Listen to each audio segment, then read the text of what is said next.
پتہ ہے سب سے بڑی بیماری کیا ہے بندے کی؟ خوفناک علامت کیا ہے دل کے بیمار ہونے کی؟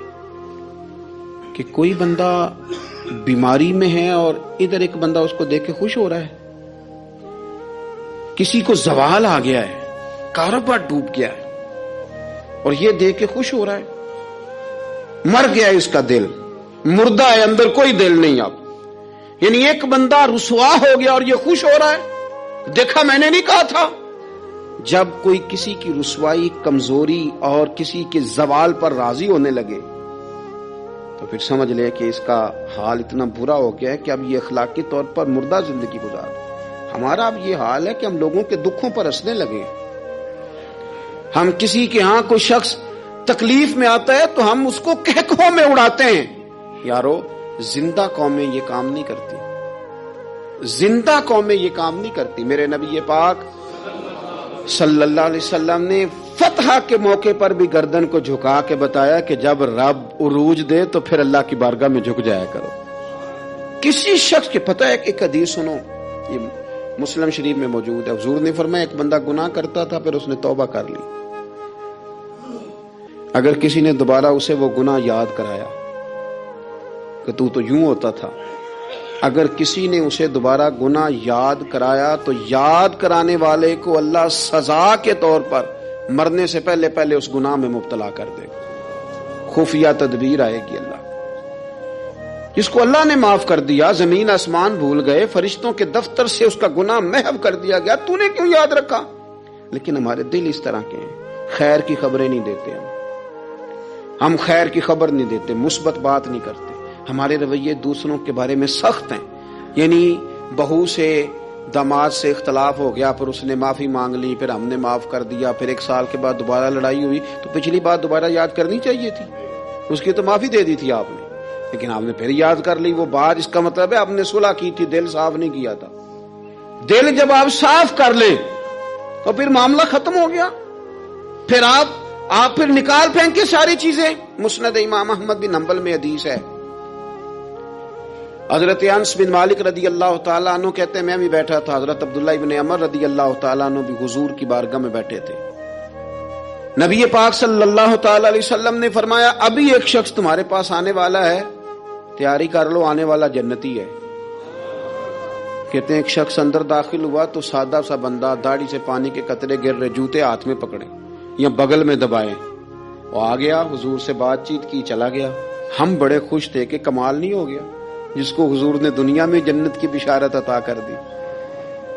اگلے دن اس نے اتفاق، ہم اسی جگہ اسی حال میں بیٹھے تھے کہ پھر محبوب نے فرمایا ابھی ایک بندہ آنے لگا، جنتی ہے. کہتے ہیں وہ بندہ آیا تو دیکھ کے حیران ہو گئے، یہ تو وہی کل والا ہی بندہ ہے.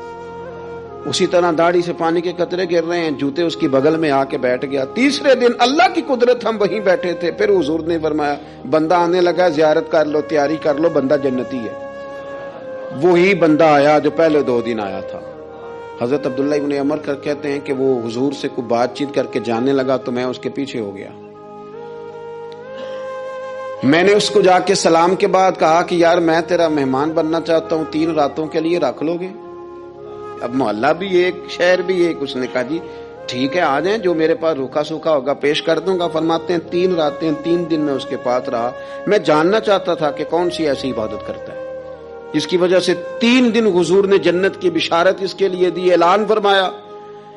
کہتے ہیں میں نے کوئی غیر معمولی چیز نہیں اس کے اندر دیکھی، کوئی انوکھی عبادت نہیں دیکھی. عشاء پڑھتا، فجر تک سویا رہتا، میں تہجد کے وقت اٹھتا، نفل پڑھتا.